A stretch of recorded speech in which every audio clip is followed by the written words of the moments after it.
DATV, and the Greater Dayton Area League of Women Voters present Meet the Candidates, your chance to learn about the candidates running for office in the November election.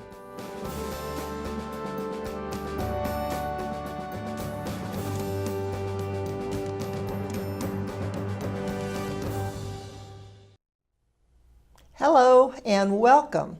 I'm Trudy Krischer. I'm a member of the League of Women Voters of the Greater Dayton area, and I am here today with candidates running for the office of Huber Heights Council District 4. The term of office is 4 years, and the salary for this position is a whopping $3,600. There are 2 candidates running for the 1 open seat for this position. These candidates are Andrew Hill and Carl J. Urbanus Sr. Unfortunately, Mr. Urbanus cannot be with us here today, so we're going to start our interviews by having the candidate, Andrew, tell us about himself and why he wants to serve as a member of the Huber Heights City Council. Andrew? Well, first I want to say thank you for having me here. My name is Andy, or Andrew, or Andy. I actually go by Andy Hill. And I have lived in Huber Heights all my life. I've been a part of Huber all my life, doing things around town. And I've got 2 kids, Zoe and Ethan, and my wife Becca, and I've lived in 4 of the different parts of Huber Heights, different wards, and it's just my honor to be able to try to live up to what Huber is looking for. One of the things that is most important to me is just to be able to give back to the community that that raised me. So that's what I want to do, is try to give back. Thank you so much. Next question, Andrew, is what do you think is the most important role of a city council member? Well, I think the big thing is promoting the city and making sure that the citizens of the city are heard. If the citizens don't feel like they're being heard, you're going to hear things back from them, and so if they're happy, you're happy. And so keeping the city in the news for good things and making sure that the citizens know that they're heard is the most important thing to me. Thank you, Andrew. Next question. In your opinion, what is the city's biggest challenge? I think the biggest challenge really is communication, because we see a lot of things, like especially with all of the amendments to the charter that we had back in May.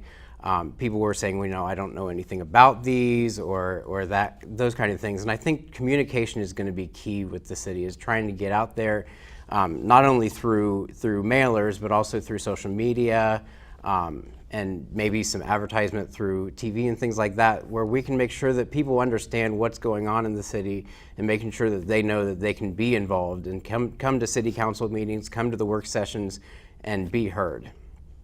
Great, thank you. The next question is about the opioid crisis. The opioid addiction problem is impacting our entire region. What can local government do to assist families who are dealing with this crisis?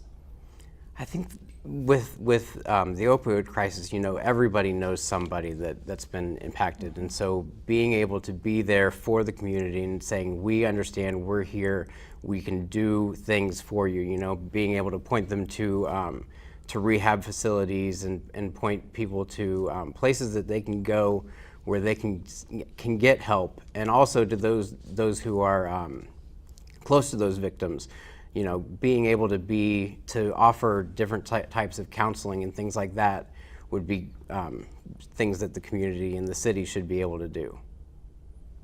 Great, thank you. Food insecurity is the next topic. It's a big issue in the Greater Dayton area, whether it's poverty, whether it has to do with not being able to acquire enough food or to have a place to buy food that is nearby. Do you consider this a problem in Huber Heights? And if so, what should the government be doing about it? Oh, I absolutely think that it's a problem in Huber Heights. It's a problem across the nation. Ever since the bubble popped back in 2008, we've had the poverty rise, and we've never really gotten back to where we should be. And so being available to offer the city and citizens with where they can go, different food shelters. We have community meals at several different churches throughout the month, and offering those kind of services and saying, we have these things going on. Let's go ahead and make sure that people know about them, promoting those things. That's going to be a key. We have Huber Heights Fish, we have this St. Peter's shelter, we have all sorts of different, like I said, meals that are available to people when they need it. And so I think that communication and sending that out there to people and saying these are the services that are available and helping people through that is going to be key. Thank you very much, Andrew. It's now time for our closing, and we'd like to provide you with a time for a closing statement. So you'll have about 2 minutes to tell the voters why they should vote for you.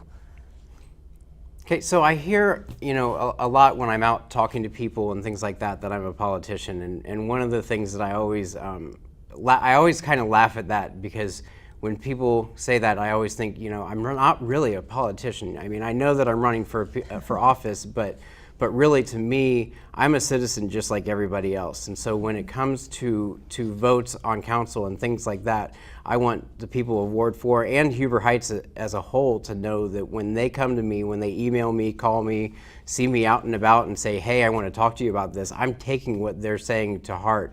And so when it comes to voting on council, it's their vote, not my vote. So even though I have opinions and I ask questions and I'm looking at all the different details, when it comes down to it, the vote is not my vote, it's the vote of the people.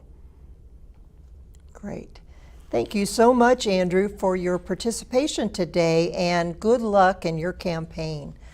The goal of the League of Women Voters is to educate the voting public and strengthen our elective political process. We encourage everyone to vote. The League Voters Guide, which is a valuable resource in our community, will be available in all libraries the week of October 9th. We would also invite you to join the League and enhance your civic participation. You can call the League office at 228-4041. There are many ways to vote in this election. You can vote by absentee ballot, by filling out the absentee ballot application sent to you from the Secretary of State. You can also vote early at your Board of Elections beginning on October the 11th. Polls open at 6:30 a.m. on Election Day, Tuesday, November 7th. We are very grateful to DATV, the managers, the camera people, the production capabilities, and the time. So a big shout out to DATV. Make sure you vote to voice your opinion and make our democracy work. Thank you.